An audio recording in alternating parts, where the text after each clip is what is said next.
We look at the problem /dx of cosecant. We do this to see what we need to solve. This is our starting math sentence.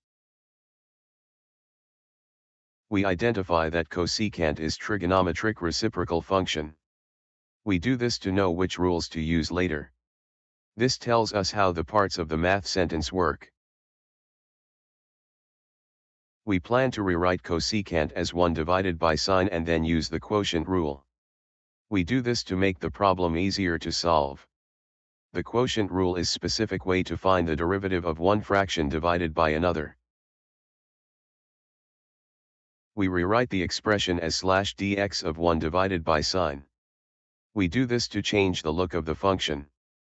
This uses the math rule that cosecant is equal to 1 divided by sine. We set equal to 1 and equal to sine to find their derivatives.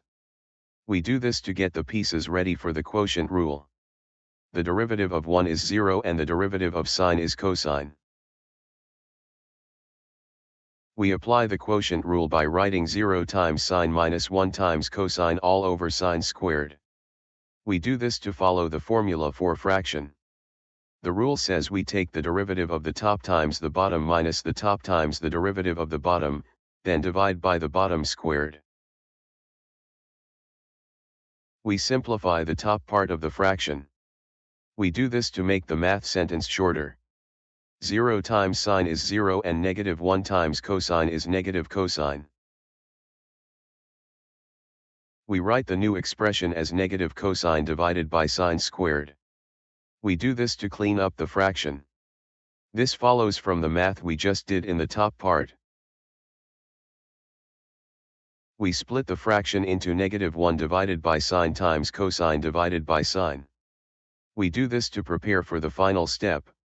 This uses the rule that fraction can be broken into two smaller fractions multiplied together. We write the answer as negative cosecant times cotangent. We do this to reach the simplest form. This follows from the rules that 1 divided by sine is cosecant and cosine divided by sine is cotangent. We state the final result as /dx of cosecant equals negative cosecant times cotangent. We do this to show the completed answer. This is the final solution to our math problem.